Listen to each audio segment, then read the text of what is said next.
Ulonka tabati yada tó yẹ kó máa da ifá. Inú tó yẹ kó jẹun ló fi bí pa. Ọbàtálá ọba takuntakun. Ṣàngó Èṣù Ògún Ọya Ọ̀ṣun. Kí ni ṣẹ̀ṣe tán ṣe nílé yìí o? Ó jẹ́ lọ jára rẹ̀. Alafia, peace and blessings, peace and blessings. Welcome to another episode of the African Spirituality Experience. I am your host, Orisha Power, and we are joined today by none other than the Oba, the Oloye, the Isese, Baba, Ifa, Karade. Peace and blessings, Baba. How you doing today, Baba? Peace and blessings, my brother. Peace and blessings. And to all who are listening in, peace and blessings and one love to everyone. Everyone. Yes, sir. Okay. Yes, sir. Appreciate you. Likewise, man. Yes, sir. And shout out to the tribe, man. Shout out to we got a new member, Madam. I hope I'm saying this right, Madam Akazawi. Shout out to her for joining the tribe, joining the Ashe tribe. I think today, either today or yesterday. Brand new out the box member. Shout out to Nkosi, Aboro Boy, Aboshi Shea, Ato, and Nkosi, what's good with you, family? And to the rest of the tribe too. We had a couple other new members too that I saw. I think Stephen, Carrington, and a few others. I appreciate y'all, for the love and support, family, for sure. And yeah, we got a lot going on and a lot to be chopping it up with tonight, man. So I definitely want to give a shout out to all of our new members, as well as all of our current members and those who've been rocking with us for a minute. Shout out to DJ Quiko, and Bro Kansu, and Ifa Segun, Queen. The whole tribe, man. Everybody who's been rocking with us, man. Shout out to everybody for the love and support. We definitely appreciate y'all. And yeah, so we ready to get this thing cracking, Baba? Yes, sir. Yes, sir. Let's get it, because time is of the essence, my brother. Yeah, man. Yeah. We're gonna make it. We're gonna make it do, babe. We're gonna make it do. But yeah, with that, yes, the path to personal priesthood, man. Wait, first before we go into that, shout out to the Òrìṣà Institute, man. That thing is gonna be launching in 2 days. We're 48 hours away. So shout out to the members we already have that's in the institute. Y'all will be getting the link to the first call. That y'all will probably be getting that tonight or tomorrow for sure. So shout out to y'all, and then we'll definitely be sharing the links to the institute as well for those who want to sign out. So big shout outs to Òrìṣà Institute and those who are already members, man. We appreciate the love and support, family. So now, Baba, with that, my apologies. I want to put that in there too. We really got rolling. Because see, since we're gonna put a finger on the pulse of priesthood with the coming forth of Òrìṣà, the institute.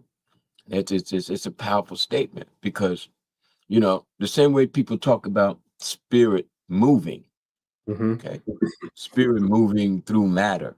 We are mounted by spirit. We are possessed by spirit.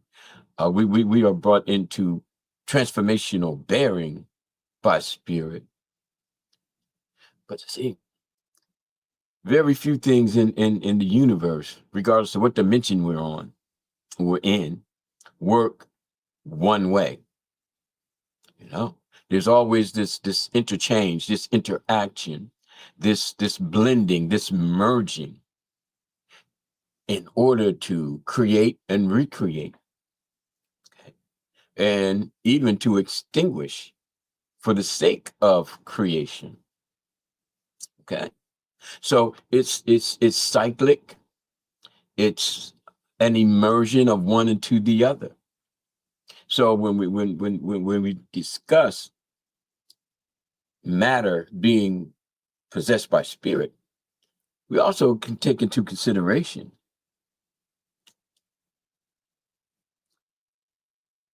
spirit coming as a result of matter. Okay, and I used to have people, as you say, kind of scratching their heads on this, because it's like, okay, well, if spirit can possess a person, then would it be conceivable for a person to possess a spirit?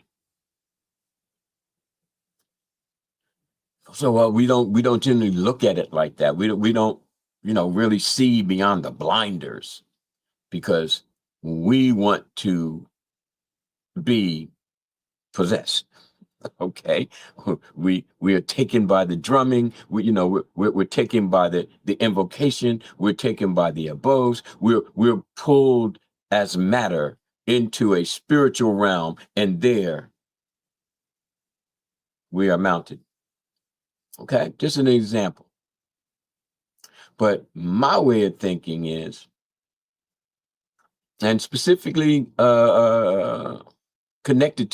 related to, okay, the formation of a concrete structure, an institution, whereby the matter, okay, even if it's virtually speaking, is bringing forth the spirit.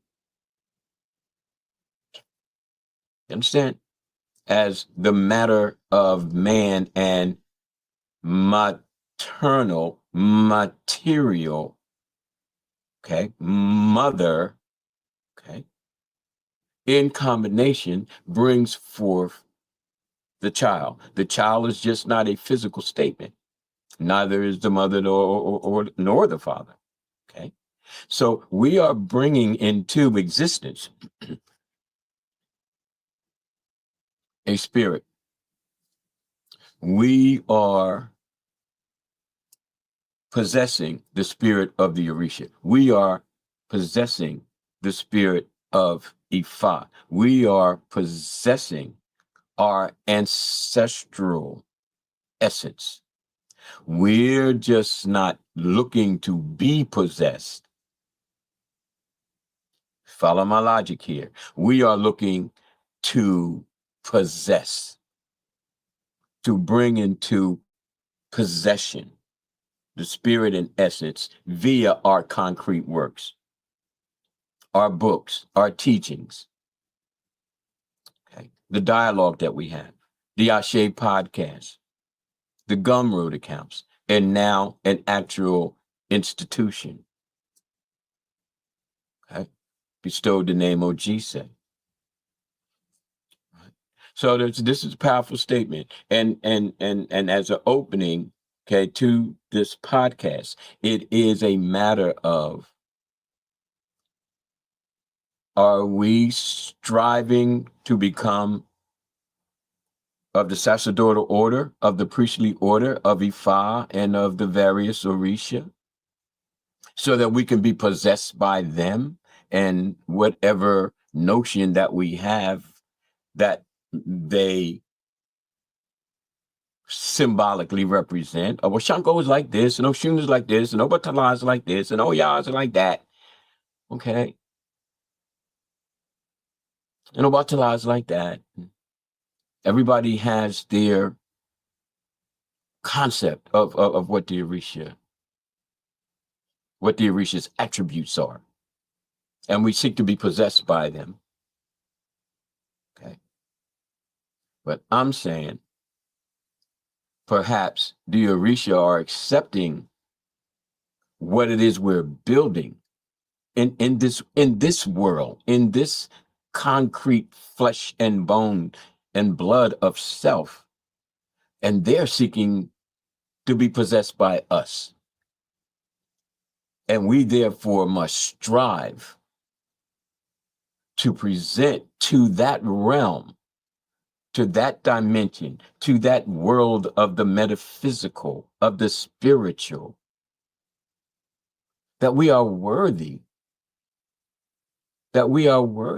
because as they pray, dance, drum, discuss, meditate, and continually grow their spirits, because remember, Orisha spirits have spirits as well. Another thing that I have people scratching their heads about, well, how can Orisha have spirits? I'm like, well, how can they not? How can they not? Okay. And they're evolving just like we're evolving. But the priestly serve as the bridge,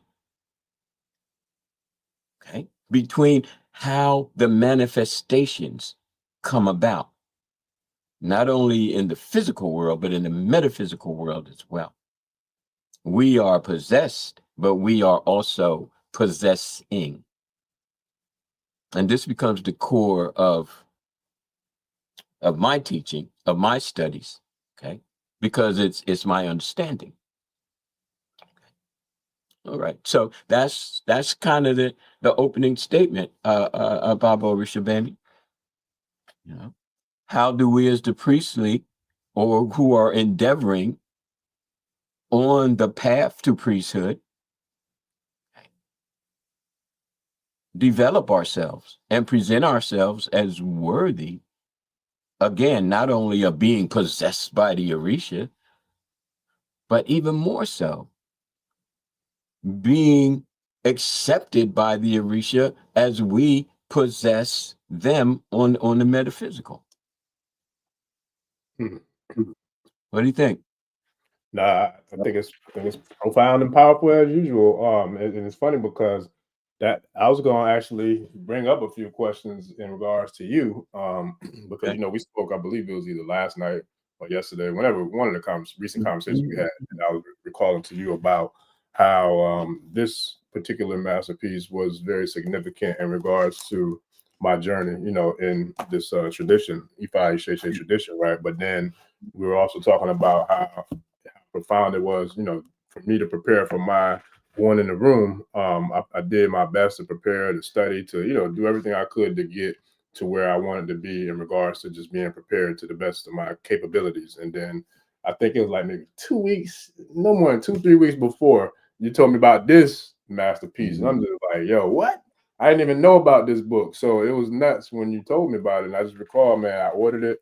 It came in and I read the whole thing before, and it was just a whole nother, you know what I'm gonna say? And this is I haven't even used one of these things yet, but I can imagine that this is what it probably is like. But they got these new, I don't know what they're called, VR, virtual reality goggles, right? And I saw a video yesterday. It was funny, but it wasn't funny. But it was people who be wearing these virtual reality goggles, and they playing video games and doing all kind of different activities that you can do in this virtual world. And I remember seeing one kid ran into the TV, literally dove, into the TV like it was a swimming pool, because I guess it looks so real when you have these goggles on. It's like being in another dimension, like in another, another world, a virtual reality world. And so I seen people who be boxing, doing boxing games. It's like they punch a daggone TV in or punch a counter, or it's nuts. But I say all that to say, reading OG I felt like that was my version of putting on those goggles, to where it was like I was kind of like in an alternate reality. I was in a reality that was at a higher level than what I was already in regards to my path. And so when I read OG it kind of put me into that quote unquote metaphysical, metaphorically speaking, virtual reality of being in the room and someone who has been through it, experienced it, crystal clear detail, the way you documented it. And it was like, yo, this is dope. Like for real, because it's like it gave me a lot of insight that I know I would not have known prior to reading that book. And so I feel like that took my preparation to a whole nother level. I'm talking about a whole nother level, because you went through a lot that I didn't even know was allowed to be shared, especially with your Obatala initiation. You know what I'm saying? Like you shared a lot, within that.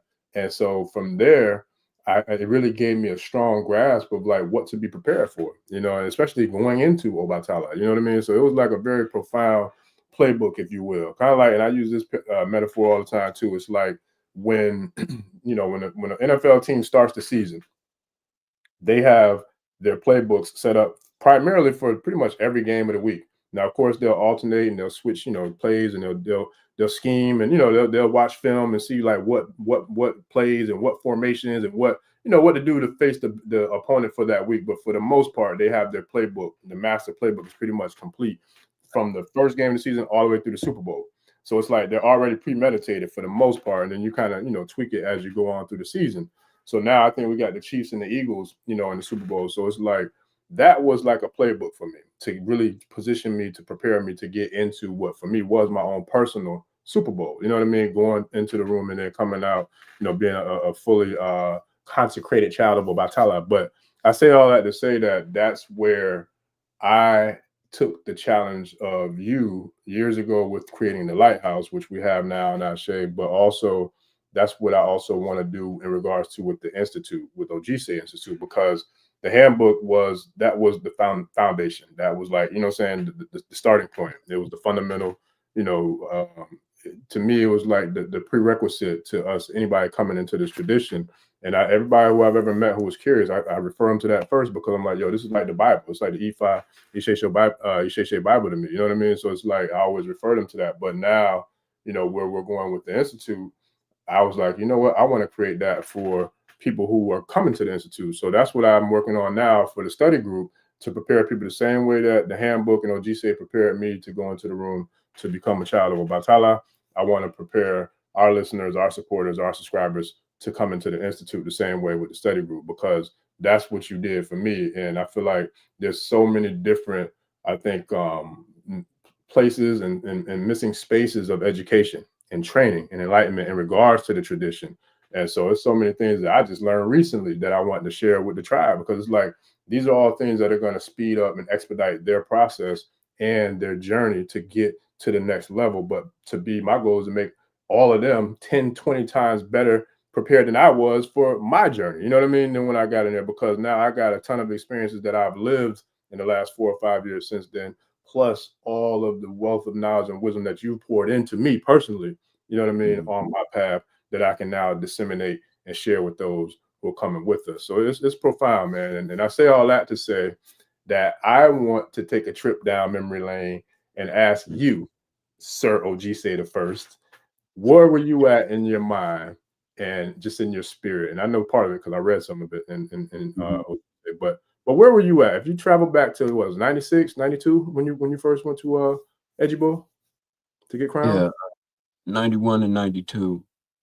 So let's travel back to 91, 92, Baba. Where was your mental mind space when you were getting ready to take off to go from New York or Jersey, whichever airport you left from, to go to Ejibo, to go to Nigeria? Like, where were you at in your mind, and how would you share those experiences that you had during that time at the very beginning with our listeners and with our tribe members and with the members of the Ojise Institute in regards for preparation? All right, here you go, man. You always in the ring, and then you ring the bell, and then you're like, okay, all right, everybody, you know he coming out swinging. So I tried to ease it in, you know, like I got something on the dome right now, but it's like, oh, all right. So you know me. Everybody else, no, everybody out there, no, he's setting this up, so it's like, yes, I'm gonna get fired up, because I'm gonna tell you, man, I was not in a peaceful place. I was very combative. Okay, I was not trying to be nice about it. You understand what I'm saying? I wasn't taking really anybody's kind of sweet talking and, you know, putting me in a position where it was their decision and not mine, okay, to do what I was going to do and how I was going to do it. Okay. So my position was, you know, it's straight up war up in here. Okay. Because there were not only a lot of external obstacles, okay, in terms of, oh, well, you should be doing this and you should do it with us, and we have the best plan for you, and why you want to go to Nigeria when you got all the places up there, you know, why you want to do what you have decided to do. Because you got to remember, I was already in the tradition since 1986, and it wasn't until 1991 till I made priesthood. Because see, I didn't want anybody, oh, well, and of course, there was a lot of that. Every Bimbe, every Ile, every Padrino, oh, well, you got to make it now. You got to do it now. Let's, you know, hurry up and get you through. If you don't, you know, you're going to turn into ash in the winds of you're going to blow you away. You know, and you to save your, everybody slow down. Because, I'm over 30 years old right now, okay? And I kind of know a fast talk when I hear it, because it's really fast, okay? So let's slow this puppy down, because the first thing I want to do is I want to understand what I'm doing. Yeah. I want to prepare for what I'm doing.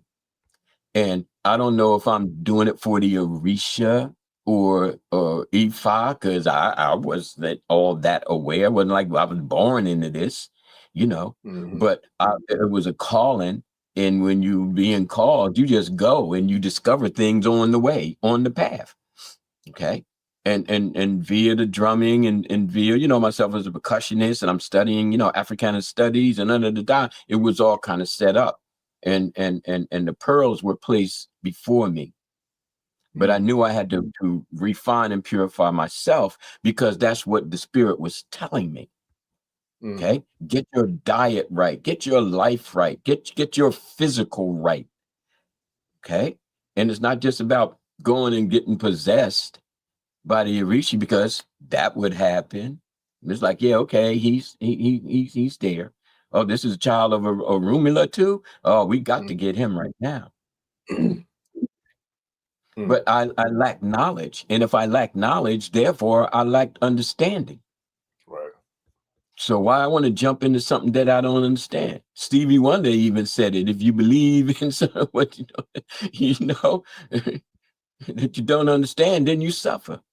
Superstition is the way. All right.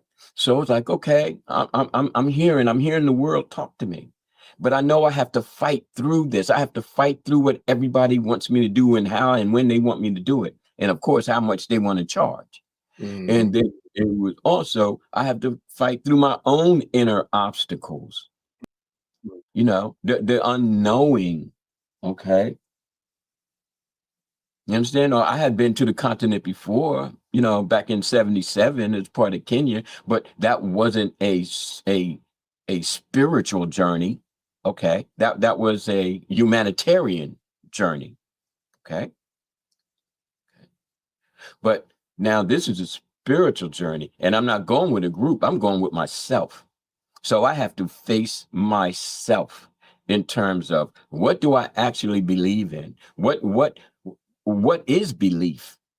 Okay. Is this some carryover of my Christian upbringing and Western indoctrination? Am I bringing all of that into this hoped for freedom, okay, of African traditional religionism, if I dare use that? Okay. Would it be safer for me to just remain historical? I just get my degree in Africana studies and teach and celebrate Black History Month. But I'm like, no, it's not about celebration. It's about liberation. But you got to be educated. That's the bridge.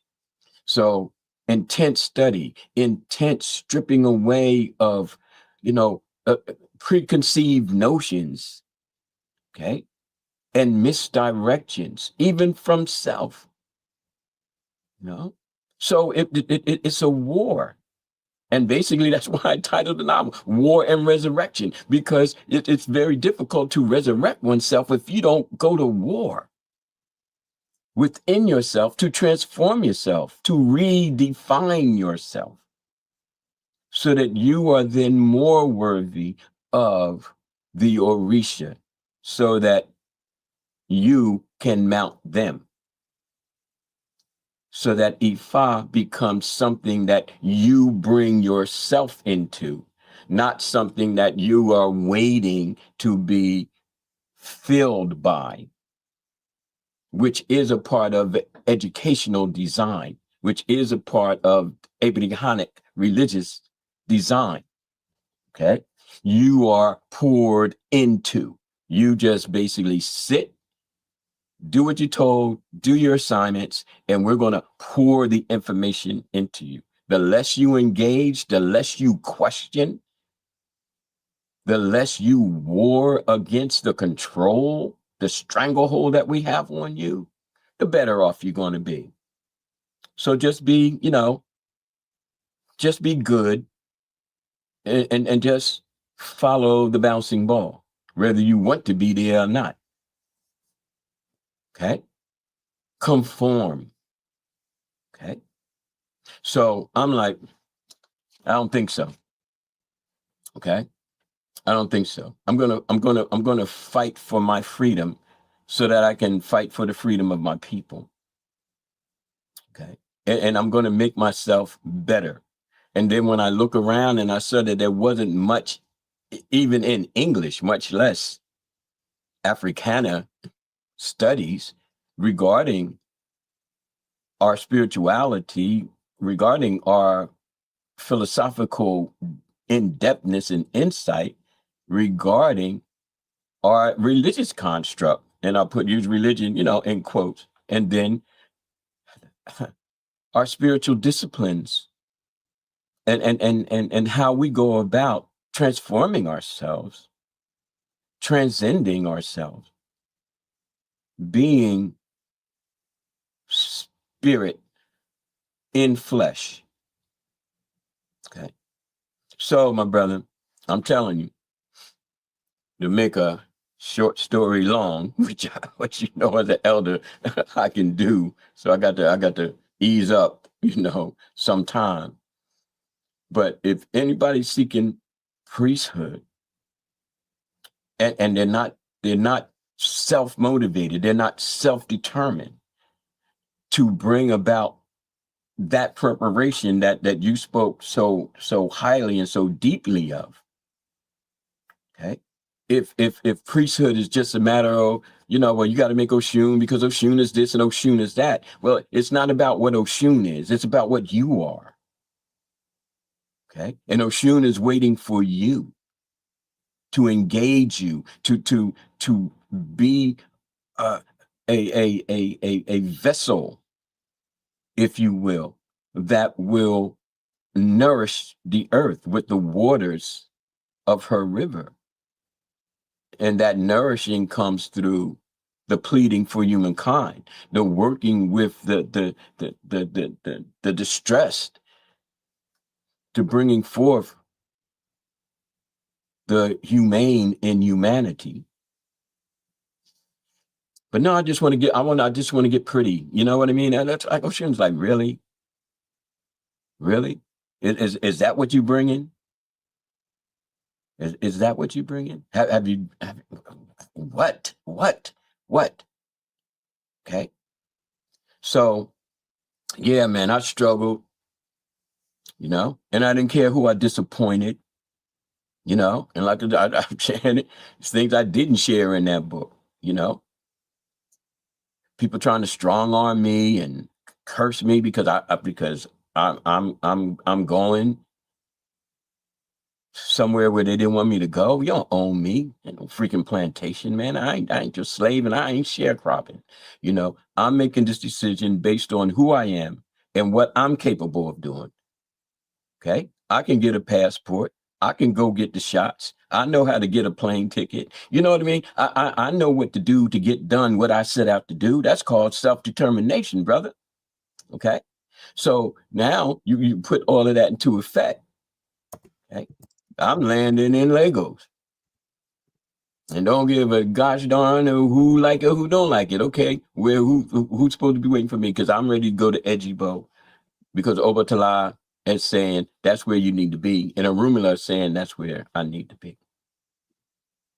So it was a struggle. I didn't go there with a smile on my face, man. I didn't go there like I was getting ready to have a good time. I went there like, what is it that I have to do to transcend this limited state of physical and metaphysical bearing that I've had to suffer through for over 30 years of my life. I may be tired, but I ain't tired of fighting. Now I be tired of the BS, tired of people playing around. I'm tired of us not having access to information. I'm tired of having to go through everybody else's translation except the spiritual translation. And I'm tired of being told what is and what isn't right for me. Okay? So I'm tired of all that, but I ain't tired of fighting. And I'm still not tired of fighting. I ain't gonna never be tired of fighting. I'm 72 years old. I got a good another 72 years to go. I ain't worried about nothing right now. Let's get it. That's right. Yes, we here to get it, and we here to get it done. Yes, sir. By any means necessary, by the way. Yes, sir. And then when it came down to writing the books, it was like, well, if I'm sitting here, woe is me, and over, there's no written material. And here I am with a freaking degree and global travels. Then why am I looking all out for somebody else to do what I am capable of doing? Sure. Now let's sit your ass down and pick up that paper and that pen and start acting like you are truly possessed. Like you're going to make a difference for the 7 generations. And I've already hit 2 because it's been that long, you know. It's going on 45 years. Okay. So you sit down and get it done. Waiting for who to do what again? You know. So I did it. I caught hell for it, but I gave hell back. You know, so it was like fire put out fire. Yes, sir. You know, I wasn't trying to use no water. You know what I mean? And then it was like, okay. So yeah, no, and no la skipping down. Oh, I'm gonna make Orisha, no, this is gonna be fun, and I just want to experience it, and everybody says I should do it. Yeah, everybody's saying it, but are you saying it? Are you feeling it? Are you ready to read the handbook and read OG and then of course this was the kicker right here. Imoye. That thing, that's tough. Folks were threatening my life over this, man. Being a priest and being a priestess is not a soft, ain't no daggone sleepover up in here. Nah. You're fighting demonic forces. You're fighting demonic forces that possess people. You're fighting demonic people that possess demons. You understand what I'm saying? Yep. It's ever a test of strength and skill, capability, and technique. Facts. That's not just Ogun is my Orisha. I'm like, well, then if Ogun is a warrior, then go out and wage war. If Ogun is a hunter, go out and you're Ochosi, then get a bow and arrow and go out in the woods and do something that is the symbolic. And then what have you learned from that? What have you come to appreciate from that?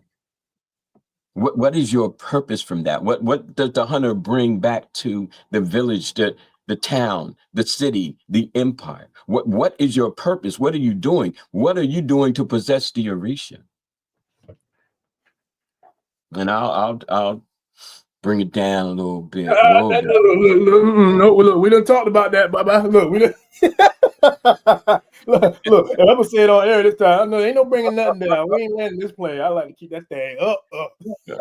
Oh, man. But the roof is on fire up in here. Listen, Linda. Nah, that's real. And you know what? Real quick, I'm hit the rewind. Take your time, baby. Nah, well, I meant to bring this up in the opening of the show too, and I forgot. But RIP to we lost a legend today, man. The author of a very, very powerful book called The Compensatory Counter-Racist Code by a new ancestor, Neely Fuller Jr. I saw that he transitioned, I think, today. Oh, yeah. Very, very, very powerful piece of work, man. And I'll definitely be sharing multiple workshops and trainings and all that off of his work, because pretty much this book, it goes hand in hand with and Ibatanu to her too, the ancestor Dr. Francis Chris Wessling. Matter of fact, yes. Dr. Fuller was her teacher, if I'm not mistaken, her mentor. But he transitioned today, so shout out to him, man. And I definitely will be saying some prayers when I finish up the night with the shrine. But I wanted to share a couple quick things with you too, Baba, before we go back deep into it. But when you spoke about Oshun, right? I'm gonna tell you, man, like you got some radar intuition or intuitiveness about you, because I just remember having you trigger something in me about one of the questions. I don't know if I asked it or if one of the tribe asked it a while back about consistency and like being dedicated. And I think if I'm not mistaken, I don't remember which episode we was on, but it was something along the lines of I think I asked that question: which one is more important? Is it the the doing the ritual on the actual day, like for example, the Oshe, like today's Oshe, I'm sorry, Oshe Ogunde, Ogunye, right, yeah, or is it doing it consistently, on a regular basis? Like which one? I think I asked the question, which one do you feel like has more weight? And you gave a profound answer, and it was dope. But I want to share this with the tribe. So I last night, yesterday was Oshe Ifa day, so I was running late, had a lot going on, a lot going on, but I told myself I was tired as hell, man. I was so tired. I was like, I'm gonna do it. I'm just gonna make up for it tomorrow. I'm gonna do my Oshe tomorrow. But Spirit got to me and said, nope, nah, you get your ass over there. You gonna do it tonight anyway. I don't care how tired you are. You don't go to sleep when you don't go to sleep when you're tired. You go to sleep when you're done. So I said, you know what? I'm gonna go ahead and do it because I just been seeing how ever since Tawede, man, I've been stressing that with everybody who I've been talking to, like off air or members of the tribe or members of, that I work with in the community, that I do work for or service for, about how just I've seen so many different quantum leaps, and not just my life, but just in everything since I've, like, Spirit kind of made me get disciplined and dedicated to being consistent with being on the mat and doing my Oshe days, and whether it's prayer, study, ritual, meditation, whatever. I've seen so many different quantum leaps, in a positive light. It's unbelievable. But I say all that to say, man, it was nuts. And it's actually a twofold, I'm gonna say, about synchronicity. Last night, you sent me that text, and I appreciate that for when you sent me the text last night. I promise you, literally, as I'm ringing the bell to get ready to start to present my offerings to Oshun, I promise you, my phone lit up. I seen the phone on the right of me, it lit up, and I looked. It was your. I said, boy, if he ain't got no laser sharp intuition, boy, I said, God. It was kind of nuts, man. I'm telling you, as soon as I started ringing the bell to get ready to present my offerings to her, you sent me that text and the phone lit. I'm like, yo, that's nuts. But just now, while you were talking and going into your what you was dropping your lecture on it just now, you were talking about the books and how being dedicated and how that benefits you with being willing to do the work, right? And you said self-determination. I promise you, and Kosi said self-determination. His text came into the chat the same time you said. I said, boy, I'd be goddamn if this ain't just happened again. It just happened again. So it was nuts, man. But I say all that to say, I shared in the community, I think Monday, about the days of the week, the Ojo and the Osei days of the week, and got really good feedback. So I appreciate everybody who I did talk to that gave the good feedback. But one of the things that came up in the conversation was about IJ, and some of the offerings to give IJ, on Mondays, and Mondays typically Ojo IJ. So I shared some of that and offering prayer that I have with the tribe. So. But one of the members was saying how that was dope because they were just thinking about giving her an offering. It was like, I didn't know, like with the bananas or the honey, things of that. I didn't know, but I had it, so I went ahead and did it. I was like, that's what's up. But I say all that to say that's where I look forward to seeing, like, the growth of us as students under you and under your tutelage and under your guidance, because there's so much that we can put into action when we have the right direction and we have the right fundamentals and the right foundation. And a lot of the people who I feel like have been we've been magnified, or I should say the magnetism have brought us together, are people who have, like, kind of like been alienated from their houses, or alienated from their babas, or alienated from their whoever the case may be. That kind of, like, things just kind of happen where they separated, and so it's like it's kind of ironic, because a lot of them I've been working with, and it's like I always share. It's like, yo, we've all kind of been through some sort of friction within, whether it's the spiritual family, whether it's the physical family or blood family, whatever. But we can't let that stop us from doing what we got to do. And another thing, we can't sit here and make life, like, or make an excuse as to why we're not progressing on our journey just because we might have had a fallout with whoever brought us into this phase of our journey, because that doesn't stop. You know what I mean? Like, we still got to do our part and do the work. And part of that prayer with the IJ prayer is that IJ doesn't bless lazy people who sit around with their hands folded. IJ is only going to bless the people who do the work. The hands that are putting in the work are the hands that will receive the E-ray and the blessings of IJ. And so that I say all that to say that we got to just do the work and do it with the best of the intentions and the best of the, I feel like, the heartfelt, good intentions of Iwa Pele that we can. And then the rest is going to kind of happen. There's been several things that I've done since you've been teaching me that wasn't right. And some of it, I might have been taught, I might have read, or I might have just did on my own. But the beauty of that is, okay, I still tried. I didn't do it right, but I tried. And as long as I didn't do anything that's going to hurt nobody or mess nobody up, everything's okay. You live and you learn. There's no such thing as a loss, it's a lesson. So I say all that to say to all of our new members and all our new listeners who are on this journey, do what feels right, sits right with you. The most important thing is to study and study from credible sources, credible, knowledge-based systems where you can build up your, prior based knowledge or prior knowledge base? That's it. Prior knowledge base, yeah. And then and the rest kind of happens organically, man. You'll be surprised about how the universe will put the right people, the right teachers, the right guidance, the right mentors, the right priests, priestesses, healers, whatever the case may be, in your path of alignment, because you did the work. You took the first step, and then the rest kind of just happens organically. Yeah, that's powerful, brother, and it's definitely right on. Right on. Okay, because the teacher may come when the student is ready. Facts. Okay, but the student can't be acting like they're ready, but they really not ready. Facts. Come in, and then when you get kind of talked to like you're an adult, and responsibility and accountability become more of the factors of endeavor and growth, as opposed to fear mongering and manipulation, okay, which we are so accustomed to, which we are so even comfortable with. What? You ain't trying to manipulate? What? You're not trying to bring the fear factor into this? What? I'm not going to burn in hell. What? I'm not going to, be struck down or look at God. Look at God. I'm saying, well, if all of this destruction or somebody that you didn't like suffers, and you either look at God or, look at the Orisha, look what they did to this person because this person did that to me, I'm like, I would have to question not only your perspective,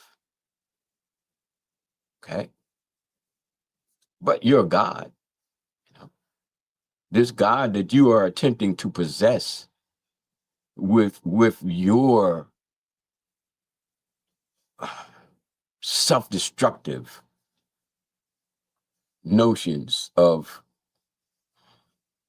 ego, basically, and it gets that deep.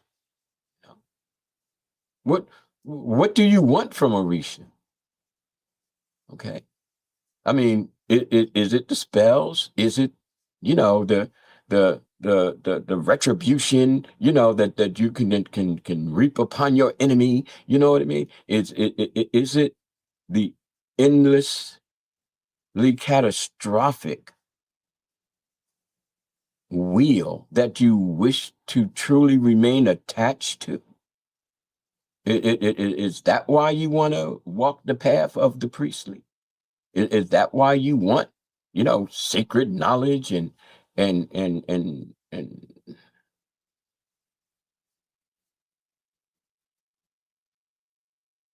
all? I mean, really, because see, this is all a very syncretized notion. This is a very strong, okay, assimilated picture full of, many Abrahamic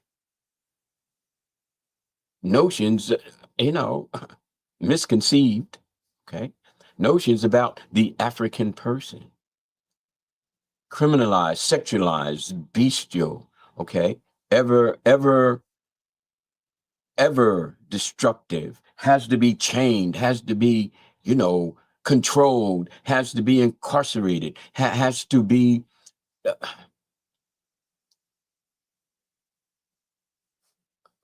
undone. No history, no life. Now, we're not going to study the psychological impact of enslavement. We're not going to study the trauma of separating a mother from a child. We're not going to take into account that it is the remaking of a divine being that this society, this Western society, is about. It just isn't. And yeah, we fight against it, but it is what it is. Okay? It is what it is. So now, if we're not careful, we take that same negative experience and we internalize it. Okay? And part of it is justified. When we didn't have any other means to fight back, we turned to our spirituality. And I'm not just really talking about, Ogun and Toussaint Louverture and all that. I'm talking about, the type of spiritual things that we had access to, cursing the slave master, or, calling on the Orisha to smite these people who are creating atrocities against us. You understand? So there is justification in that. Okay. When you don't have the physical might, you turn to the metaphysical might. And that's rampant throughout all religions. Okay. Some justified, some just downright genocidal. Our God told us to kill all your people. I mean, really? That's what your God told you? Or is that what, the capitalists told you? Okay. But anyway, so now taking into account that we aren't really seeing ourselves as divine beings, as spirit in the flesh, if you will, because we've been so traumatized, we've been so broken, we've been so separated from our legacy and our lineage and our history. There's got still Black and Latino folks who can't really even visualize an African empire, no matter how many times they see it, because we can't recognize it. Okay. We can't recognize it because we're looking for it with the outer eye and not the inner eye. Because it's in there. It's in our DNA. It's in our genetic makeup. And part of the priesthood, staying focused on the core of the podcast, that journey to priesthood is an inward journey as much as it is a ritualistic journey. And this is where people get hung up. It's like, oh, it's about the ritual. No, it's not about the ritual. It's not about the ritual. It's about the spiritual. And it's not about the spirit of everybody else spinning around you. It's about the spirit that's spinning around inside of you. And someone has to help you see that and see the divinity of the legacies of 3,000, 6,000 years, and how that affects you right here, right now, and then 7 generations ahead. You see? So we got so caught up in utilizing the spiritual, and again, justifiably so. And I haven't really seen any studies on it, which means that I got to sit back down with keyboard, I guess, instead of pencil and paper, I don't know, or get with some people who really want to bring this into fruition is not only the psychological impact, the devastating psychological impact that we've suffered, okay, since the mid 1400s up to this very day, okay, and how that the whole kind of voodoo and the negative connotation of Western society, okay, came about, why it came about as a saving grace, okay, in terms of smiting our enemies, which of course was the people who were castrating us, lynching us, raping us. Men and women were raped in front of everybody to show the plantation owner, the labor camp owner, the Nazi owner, who's in control here. Okay. So, we can't turn a little peaceful eye away and say, well, I'm just going to have a festival and I'm just going to get initiated and I'm going to make Yemoja and isn't that wonderful? I'm going to dance in the ocean and all that kind of stuff. I'm like, yeah, okay, right. Okay. But you're stuck on the celebratory, ritualistic, and not the hard, get down and save your people. That's what the priestly of any given community group is by definition set to do. But now we still got the shepherd and the sheep kind of thing, because that's how we were raised. Again, that's something that has to be fought against. I'm telling you, because ain't no shepherd and sheep. Okay? Anybody trying to be peaceful up in here? Our people are at the bottom of the barrel. And the only way they're going to get up if we put our spirit to work at lifting each other instead of, continuing with this bickering and, I'm going to cut out a cow tongue and nail it to the tree to keep you from talking about me and, and all that kind of stuff. It's like, really? And then we're rewarded for it because, see, that's what white folks love to see us doing. So we Black people in blackface, with our spirituality. And I know that people might be like, oh, he's just, yeah, he is just, okay? He's just seeing it and calling it like it is. Like it is. Not like how I want it to be. You think I want it to be this way? I don't want it to be this way. Okay? But it is what it is. And I am who I am. And I see you as who you are presenting yourselves to be. The question is, are you really that? Are you really that? Everybody want to put on the gloves and get in the ring, because they think they can fight until they get punched in the nose a couple of times. I just said that quote today. Well, Iron Mike said that where everybody got to play until they get punched in the face. I just said that quote today. I don't know I can't remember who I was talking to, but I promise I just said it. Yeah. So, everybody want to do what they think is going to be la-di-da. But I'm telling you right now, as far as where I'm coming from, you think writing these books was easy? You think I didn't get pushback up until like 2 years ago? People trying to rewrite my book and tell me what I need to tell my people. I'm like, get out of here. Who do you think you're talking to? You might be a publisher, but you are definitely not in any way the concept of anything that's over me. Cause see, I'm spirit possessed. Okay.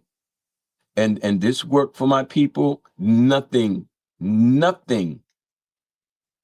is going to dissuade me from continuing the work that I've been sent here to do.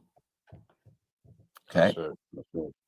So in closing, bro, I know again, here I go, right?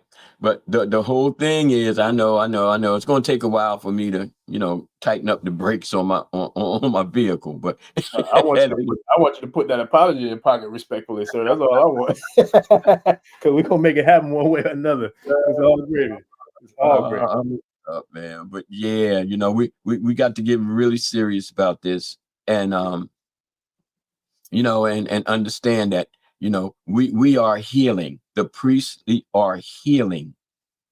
Yeah. Okay. And we may use metaphysics, but we also have to use physics. We have to learn our herbs, our vitamins, the different exercises. Oh, well, yoga. Oh, that's a white person thing. Oh, who told you that? White people? You know, oh, that's an Indian thing. You know, who told you that? The people from India? Yeah, but everybody telling you it's their thing because it's originally our thing. It is. Ain't no Black History Month statement going on right here. And I tell my class today, I ain't talking to you about Black history. I'm talking to you about actual history. Yes, sir. I'm not putting any color on it. I'm putting truth on it. You know, the Dravidians and the Tamils, we were doing all that kind of stuff before the Aryan invasion of India. You know, with their Brahmans and all of that kind of stuff. You know what I mean? Just pushed us further south until we were in boats traveling all the way to South America. So, you know, it's again, it's about the education and not about the celebration as much as we've been conditioned to accept and embrace. Okay. So in closing, you know, when we exercise spirit to uplift one another, that's a statement of transcendence. That's a statement of ascension. Okay. When we use it to do, you know, other stuff and somehow feel empowered by that, then I have to say that that's not spiritual maturity. You may have to go through that in order to grow, just like you're a teenager and you wilding, you know. But then at a certain point, it's like, man, I really got to get myself together because see, this is not working anymore. Ain't gonna cut it. Yeah, it's not gonna cut it. You know, there's something else beyond this, which is why it's always good to have an elder around, not just an older person, but an elder. That's you true. know, and you know, I don't want to make it seem like I'm the elder of elders, but I've been around for a minute, and I've left some gems and jewels and mic drops, as they say. Hey, You look, know. and I'm the proud recipient of a whole damn treasure chest of them too, man. I'm thankful for it. Boy, I give thanks. More dupe. Look, that's another conversation I was just having a couple of days ago. I was talking to one of my homeboys, and I was telling them, man, like when people, you know, when I work with people, not just on the podcast, but just people that I work with, you know, in my community or just wherever the case may be, even if they're local or far away or far, whatever. I tell them, like, yeah, I'm 5 years in, but man, I'm blessed because I have, you know, guides and mentors and teachers like you that got 45 plus years in. And matter of fact, shout out to Baba Tolu because he'll be on tomorrow night, you know, and both of y'all got around the same amount of time. So it's like, I might don't, if it's something I don't have the answer to, I know who do. and they about 7 digits away, and I'm gonna holler at them. So it's like my 5 gonna go with your 45, his 45. Now we're talking about a Honda, you know what I'm saying? So it's like, and we ain't even talking about all the other elders who, you know, we're blessed. Ashe is blessed with having coming through, but that's a real thing. And I think that's actually one of the most, if not the most, I would say, like gratitude posts that we get with people giving thanks is giving thanks for the wisdom of the elders who are the core fundamental foundation of this channel. Like straight up, I can't tell you how many times I've seen people say thanks, you know, for the elders, for the wisdom of the elders. And I think that's where this channel has its own kind of like unique path of fingerprints or identity because it has a mixture of a lot of different elements, but the core element is progression, education, empowerment, enlightenment, and growth. And it's backed by some very, very powerful, very decorated elders. And that's real. So it's like, that's what I give thanks for. And I feel like I know for a fact, that's what I see the most people who comment on the channel, you know, appreciating about the channel is the wisdom of the elders. And I'm talking about some of them are babies. You know, I'm proud to see some of the people who are really young who, you know, watch this channel, but also there's elders or people, you know, who could probably be my mom's or pop's age, but they still give thanks too, but for, you know, for the wisdom of the elders, because a lot of them probably came up listening to your work or reading your work, you know, and some of the others that's been on here as well. So it's like it's refreshing for them because they seeing what they already know in real time. But then for the people my age and younger, we loving it because it's like, yo, like Baba be going in, you know what I'm saying? Like, and we really appreciate that. I can't stress how many other people that I've been speaking to, I've spoken to recently that say how they have the same kind of affinity for being around elders as I do. And like, man, I've been like that all my life, like literally since a little boy. I recall being around my elders, and it's always been something that not only did I cherish, but something that I'm proud of, you know. So it's like I give thanks for that, you know, with all the wisdom that you do share with us, because it's real, it's raw, and I feel like that's what the tribe loves the most about it. Like literally, that's what they love the most about it, is that it's real and it's raw, but it's pure and it's coming from a pure place. You know what I mean? I think that's where the resonance elevates, and it makes, you know, such an impact because it is pure, it is raw, but it's real. You know, it ain't sugar coated. We ain't doing none of that fluff. We're keeping it, you know, buck. We're keeping it 100, but we're giving value to the people, to the tribe with education. So I'm grateful for that, Baba. And I'm happy, man. And you know what I mean? And any too many times you can sit around and feel joy, you know, and it's greater than victories won, you know. It's being able to see what the peace after the war is going to bring forth. Cooperation, collaboration, you know, the foundation of empire growth, the oneness of a people. It's not just by blood, but it's also a stream of consciousness amongst any given group that brings about, again, the matter through the spirit, and not just looking for spirit to possess the matter. Which brings us full circle. Okay. Yes, sir. That stream of consciousness that we're generating, it becomes now something that's going to build in a concrete sense. Okay. Platforms and tiers that are going to be recognizable in the world, and that are going to be transformational in the world, not just in the Elay, not just in the house, you know, no, but in the world. And I appreciate your statement. I do. I really, really do. And I appreciate everyone that's on the channel, everyone that listens, you know, because as an elder, you know, I need to be heard. You know, I need to be heard. The spirit moves me to be heard. I don't ask for much. You understand? I don't ask for much. I don't feel as though I have to manipulate anybody or sweet talk them or make you promises. Oh, when you die, you're going to heaven and all that kind of stuff. You know what I mean? To get you all, you know, there. It's like, no, Orisha are earthbound. You know, they're here to create a better world, a room that turns to stone. You know what I mean? And the Orisha are maybe metaphorically are said to come down from the sky, but that's not how it's looked at. Okay. That's not how it's looked at. They may come down, but they're coming down from the deepness of the earth. So, you know, our Mother Earth is in need of us, and the people who spring from Earth and who breathe the air. We're not breathing air outside of this atmosphere. Clearly, if we did, we would be dead. So there's really something about, you know, making oneself align with, attuned with the Orisha in a very earthly sense. And I know a lot of the Abrahamics don't want us to do that. They want us to keep looking skyward and upward, and everything is out there, you know. But there's not even any evidence of that, much less, you know, any credence of it in terms of our existence and what we have to do as entities in the flesh right here, right now. And if we are seriously on the path to priesthood, if we are seriously on the path to priesthood, then what is our work going to be?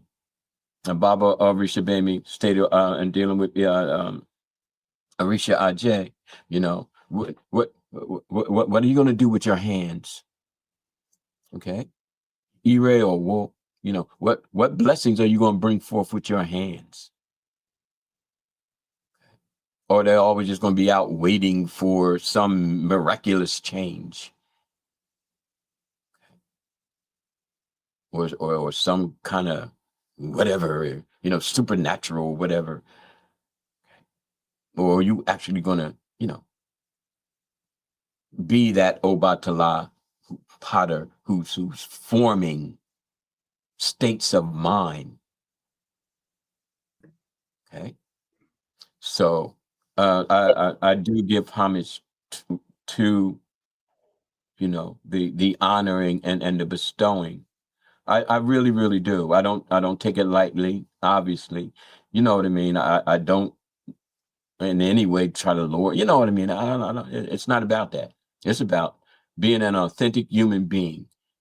I never heard that in any Ile. I never heard any Yangi D. I never heard of what a Rumila had stated, even the Iwa Pueles, Iwa Lewa, Iwa Lahe. None of that is being taught. None of that was being touched on. When I found out and cross-referenced and dug until I reached the center of my earth and found it to be valuable, found it to be truth, I put it in the books. I put it in the books because I was like, there's no way that we shouldn't have access to this. This ain't no secret knowledge. It ain't no mumbo jumbo. Oh, well, it is secret and, you know, and nobody's supposed to know that, but the priestly and all. I know everybody needs to know it. Yes, sir. But it's the priestly who can share the knowledge. See, this is not old-timey Catholicism or whatever, where you would be killed if you had a Bible. You know, you weren't permitted to know anything. You were just that empty vessel, and everybody just came and poured they delusions inside of you. And if you resisted, especially during the time of the Inquisition, you were tortured to death. You were tortured to death. You were literally, as a European, a slave, spiritually speaking, just like our people became enslaved spiritually and physically speaking. So were the peasants of Europe, and so were the Christian wars. It's like we're not studying. We don't know jack. But I want to be, oh yeah, because oh yeah is the win and all that kind of stuff. It's like, really? Is that where it rests with you? Do you have no global perspective at all? Do you not see the importance and power of you beyond the psychic and the hurricanes and the tornadoes? What is your purpose? What is your purpose? You, not oh yeah. You. Okay. This is where we are.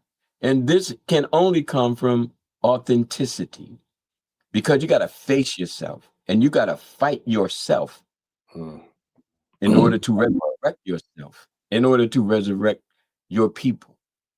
That's facts.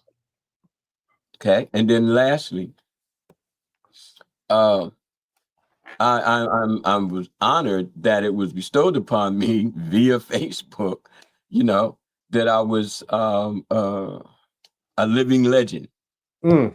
People put forth that. So if you're on my Facebook page or you're in the Karade Nation, I put it on the channel too, Baba. I posted in the community. I put it in there too. I was up all night till like 3 o'clock, just bathing in the spiritual omier, you know, and stating that I was so thankful, you know, in the quietness of my solitude. I'm like, I wasn't looking for it because remember, Orisha made me on the phone, and it just popped up on my daggone, Facebook, and they lit up, and I read it, and I'm saying, man, you got to hear this, man, because see, I need to read it out loud because I am not believing this right now. Yeah. They I got just people. saved it. I just found it. I was looking for it. I found it. I just saved it in my phone, so I'm gonna transfer it and upload it into the channel too. Okay. But to be considered, you know, via Ifa Isese, people on Isese, you know, in celebration of, you know, in recognition of, and bestowing of, you know, at this time in our history, someone of the Orisha, you know, movement, if you will, on Isese, being recognized, you know, as a living legend and being honored as such. Of course, I sent my thanks. I was beyond words, you know, but I was deeply appreciative of the recognition, and I was honored to the very deepness of every cell in my body. I just couldn't sleep. I just sat up and just bathed in it, you know. But I want to say, you know, via this YouTube, you know, podcast and all that it reaches, that I'm humbly thankful. I really, really am. And I think it was Amber Willis, and forgive me if I'm not saying it her name right, but she was kind of, you know, she reached out to me and let me know that this was That's the right happening. name. Okay. Got it All right. right. So just wanted to give her a shout out and my sincere thanks. Okay. So it was a powerful write-up. It was a powerful piece. Okay. Ashe. Oh. Ashe. Yeah, man. Yeah. So with that, I'm gonna throw about 3 or 4 quick comments out there real quick, and then if you want to hit something before we wrap it up, because like I said, work been crazy, man. I still got some more to do after get done with this. But I did want to say this. I'm gonna quote two of my other favorite masters, man, that I love just as much as I love you, Baba. And one of them, you know, I told you when you told me that, I'm gonna quote him, Professor Kaba. And when you told me about, when you started reading the quote, I said, look, I'm gonna steal one of Professor Kaba's quotes that I love from him and say it to you. I said, look, I'm surprised that you surprised. The hell with that. Look, no, you earned that, man. Shit. Excuse my French, but I'm just saying, like, I'm passionate about it. You earned that, man. And shout out to Baba Yersir too. I'm working on some stuff with him. I remember when he was on here, and I put the link into the comments family for the Kemetic Yoga episode with Baba Yersir, because he talks about the history of yoga, and he's a Kemetic yoga master. He's been, I think, 50 years in it. And so he broke down a lot of that history, and he gave a doggone real lesson training right here on the podcast. But he spoke about that. But what I want to say too, Baba, is that you got some of the other, you know, your peers saying that. I remember speaking to Professor Small off air, and he was telling me how he, you know, respects your work. And he's like, man, Baba Karade, because I was telling him about Ogise. And he was like, oh, he was like, yeah, he's like, y'all got some. He's like, Baba Karade is one of the best E5, you know, teachers and lecturers, professors that's out there. Matter of fact, he asked me to send him the link to the updated handbook. So it's like, not only is it the people like myself and the listeners and all that who look at you and they're like, but even your peers, you know what I'm saying, that's doing the same work, you know, do as well too. So it's like, man, that's what it is, and I love to see that, man. That's how we should be. We should celebrate each other. We should uplift, empower, and give each other their flowers. That's how it's supposed to be. All that other BS with wanting to see somebody fall and like, even like, and I'm gonna quote this, and I'm gonna say it crystal clear, so I'm not misquoting. Nobody try to take something and run with it, because I'm gonna be crystal clear, but I'm gonna say what I'm saying because I mean it. Even with the Diddy situation, if he is guilty, and I'm not trying to support or defend anything, what I am going to say is this: if he is guilty, whatever happens, happens. But what I'm going to say is this: I can't stand the fact that everybody and their mama, grandmama, uncle, sister, brother, cousin, niece, nephew, stepdaddy, stepbrother's dog want to jump on that man and throw dirt on his grave and shit on his casket. You know what I'm saying? While the man's down. I get it from the mainstream. I get it from the, you know what I'm saying, the media and all that. But the fact that we, as melanated people, seems like we chomping at the bit to assassinate the character of another melanated brother. We got to get better with that bullshit. We got to do better. There's no way that we should be jumping in the fight, kicking other brothers and other sisters when they're down. You know what I'm saying? Because that's what the media or the mainstream wants to do. They've been doing that shit for 500 years. Excuse me for getting a little lit with it, but I'm speaking from my heart. You know what I'm saying? So I say all that to say, back to the positive side, is that we need to celebrate, uplift, empower, and give each other their flowers. That's how it's supposed to be. When we do that, I feel like the energy, the universe reflects back that same ebb and flow of energetic frequency that we're distributing to those who, you know what I'm saying, that we're giving light to, we're giving love to, we're giving, you know, embracing and giving them their power, their flowers and their support.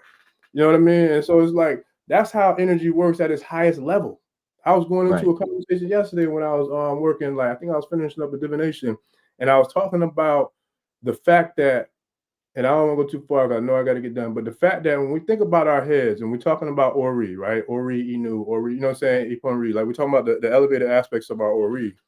I was using that to the liking of mountains and mountaintops. So for those who are into extraterrestrials or into metaphysics and know that, you know, we're not alone in that, you know, there's real things, there's other beings that visit from, whether they're from inner earth or they're from out of the earth, wherever they're coming from, but it's happening. It's happening at an all-time high now. But there was a mountain that is called Mount Shasta. And if y'all want to look it up and Google it, Mount Shasta is a very, very notorious mountain for a lot of extraterrestrial activity. And I use that as a metaphor to liken that our head, when you think about a mountain, at the very top of the mountain is where you have the opening, right? The spout. So when we're born as children, we have the soft spot, right? So is that not the same place that the spirit and the soul come into and out of the body when we're born? The energy comes in through that soft spot. And then when we transition, the spirit or the energy transition out of that soft spot? I would imagine so. So with that, I equated it to the mountaintop because Mount Shasta is known for all that activity, right? So extraterrestrials and vehicles go inside of the mountain. That's how they come in, you know, into the earth and do whatever they're doing. That's one of the major gateways or spaceways, you know, that might not be known to a lot of people. But I look at our head and our crown chakra the same way. That's the same way that when we meditate, there's been times when I've astral projected and I was out of here, you know, in the universe, and just, I don't know if I was in a ship or if it was just my spirit, whatever, but I just remember moving so fast, the stars was like breezing by. I'm talking about like I mean, like moving by. And it's just like, yo, it was a profound experience. And I'll never forget the first time that it happened. And it was just like, I can't say consciously that I shot out of my crown chakra, but I know my spirit shot out of my body and I was fully awake and conscious of it. And it was profound. So I say all that to say that we got to really work on protecting our head and our crown, especially when it comes to, you know, the chakras and then also our energy and our fields of energy, because the more that we can contain and keep the peace and keep, you know, the high vibrational frequency energy within our circumference and within our space, the more we have the ability to affect others in a positive light, as well as to protect ourselves and our own energy and our own inner chi. You know what I'm saying? Like, and then we can kind of use that and distribute that energy and that energy out to others to heal others, empower others, and educate others, et cetera, et cetera. So look, I feel like I'm like you, man. I hit a little rant and hit the gas, started going, but I just wanted to speak from my heart because I really appreciate the fact that you got your flowers, Baba, and, you know, you got your appreciation, and I wanted to share my appreciation and appreciation of others that I know, you know, that have shared that for your work as well, man. And with that, I wanted to share something with the tribe because we do have something that we wanted to share, man, with the Institute. So tribe, we got the link I'm gonna put in the chat. You know, it'll be on the channel, and then I'll definitely be sharing it all over the place. So if anybody's interested in joining the Institute, we are ready to rock and roll on Thursday. We got a few members already signed up. They'll be having the link to the call, and then as well as anybody who signs up on the website, the link is already there for you to join the call on Thursday. I believe we're starting at 7, Baba? 7 p.m. Thursday? Yeah, 7 to 7:45. Okay, that's what's up. And then what I'm gonna do too, I'm gonna look into hopefully I can get it done by Thursday. I can't guarantee it because we got another live tomorrow, but I want to get like a kind of like a quick synopsis video to kind of share with the tribe, you know, in regards to what, you know, what we're offering in regards to the Institute, for those who are already in the membership, and then let them know. But we'll also be sharing more about it on the channel as well. We'll be posting a lot of, different the lessons, the classes, the outline, you know, all of the curriculum, everything. We're gonna be sharing that, you know, to make it happen. So we definitely look forward to you know, getting this thing rolling, tribe. And man, I can't wait, Baba. And I told you how I thought, you know, the other day when I kind of was in the kitchen and I looked down and started reading OGC, man, and it just was like, yo, you know, it was profound. So I was taken back by it in a positive way, but it goes back to, I think, similar energy to what you were saying about when you saw the post yesterday. Like that's kind of how I was when, you know, I shared that story with you about OGC, man. It's a beautiful thing. So, you know, I definitely look forward to making it do what it do, man, for sure. I'm loving the logo, man. Listen, I appreciate it, man. Appreciate it. And Kosi, appreciate you too, family. Yeah, we just got that whipped together today. No, and that's how spirit worked, Baba, because the day was trying to keep me away from getting anything done. But yeah, we ain't having that. We're gonna make it do what it do. We're gonna make it do what it do, babe. We're gonna make it do what it do. Yes, sir. But yeah, man, do you have anything you want to leave with the tribe, Baba, before we wrap it up? I do. Okay. Tons of people are interested. Okay, all right. First of all, Modupwe, Esegan, to you for your work, your input, and you're bringing spirit into matter, okay, and matter into spirit, all right. And we're going to work on that. You know, we are definitely going to see that as a formula of physics, if you will, metaphysics, and how we can bring greater fruition, okay, to not only our healing but to our continuation, you know, as empire builders, you know, as people who can be self-sufficient, okay? and just bring about the betterment for all. But again, that's a whole nother lecture, because we've been trying to do it, and every time we do, here they come, you know, ready to tear it down, burn it down, lynch it down, you know, do anything and everything they can, because you know they got a God complex, and it's not good. It's just not good. So we're learning how to find ways to circumvent that, and hence OGC Institute, and hence virtual, you know, and hence, you know, the entrepreneurship that you're bringing in. See, so there are ways, you know, to, you know, get on the spaceship, okay, and then make that journey, okay, into inner space, okay. And I just want to leave the tribe and the nation with this, and it's a question, because we are talking about priesthood and we are talking about study, and the study is geared towards the priesthood. I want to ask you, is the body an Orisha? Is the human body an Orisha? Okay, and concisely, because I know we got like 1 foot out the door.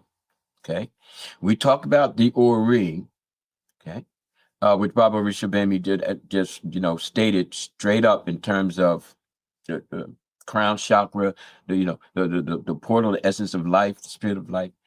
But what we tend to miss in Orisha and Ifa Isese is that consciousness doesn't stop here to here. Okay, that the entire body is Ori. The entire intelligence of the body is Ori. The entire consciousness of the body is Ori. You feeling me? Okay. There are sound waves that we feel, but our ears don't pick up. Okay. So there's something about the body. There's the sympathetic and the parasympathetic systems inside of us. There's something about the body that we are missing when we involve ourselves with this, with the celebratory and the festivities. It's not an outer body experience that we are striving for on this level. Not to say that it's people on other levels aren't striving for it. I'm not here to play tag. I'm just stating that there's this level where the whole body of us has been interpreted by us throughout the ages as being Orisha, as being able to contain that pure essence that Orisha Bami was speaking of, and be moved by it, transformed by it, transcended by it. And then the body now becomes the vehicle to, in closing, possess the higher spiritual realms. Okay? This is the path to priesthood. A title doesn't make you anything. You got good teachers, you got bad teachers, it's still teachers. You got good doctors, you got bad doctors, they still doctors. Okay? You got good warriors and you got warriors who just don't really feel as though they got to train that hard. But they still may be called warriors and they're all dying on the battlefield. The question is, what level are you going to really work to be on and grow from? But if you don't see yourself as Ori, every cell in your body as Ori, as that space between each cell, the body is like 97% space. This is where spirit dwells. This is where the Orisha dwell. Okay? And this is not conjecture nor speculation. This is a traditional understanding.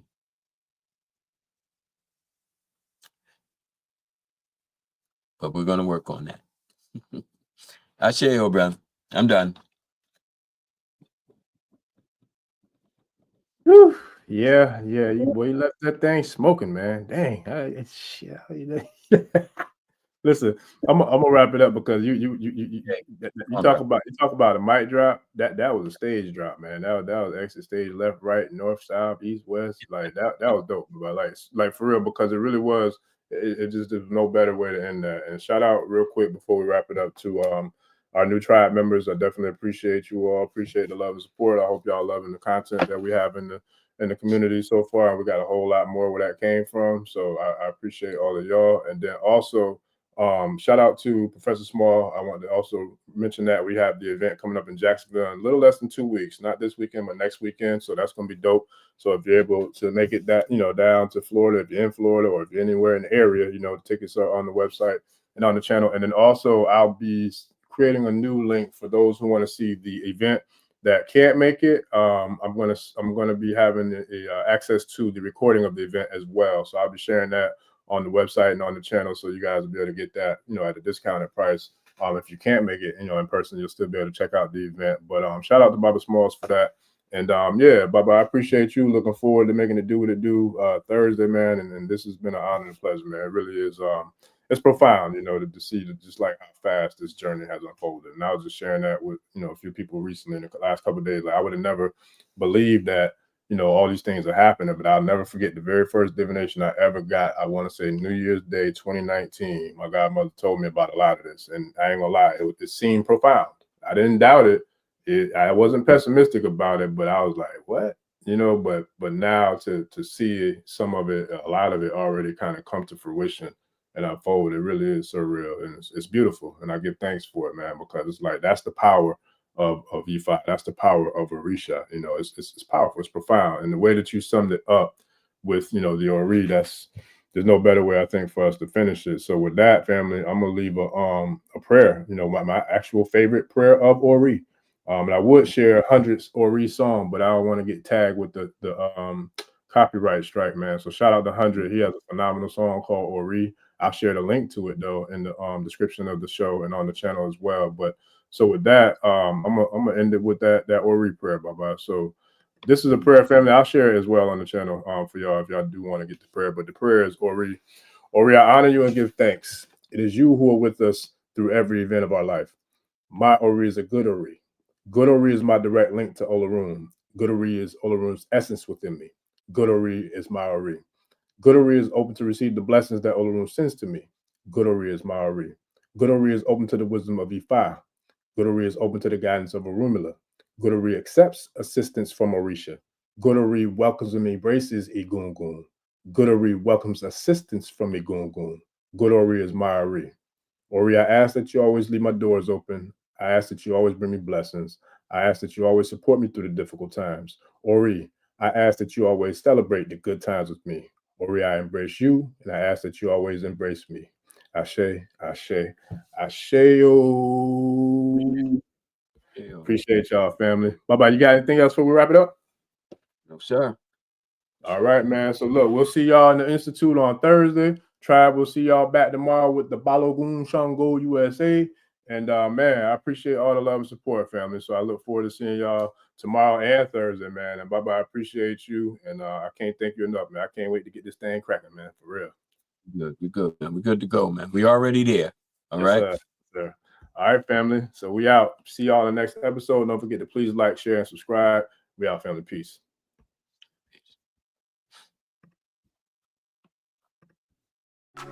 Ẹni tó gbàgbé ilé ṣàpò ìyàgbọ́ tẹ́ǹtì ẹni takísà ní tàtàn ò bá padà sílé anítìjà kọ ẹja lọ pé eégún mo ṣe ní gbẹ́rẹ́ ìpàkọ́ forsake not your ancestors and praise your.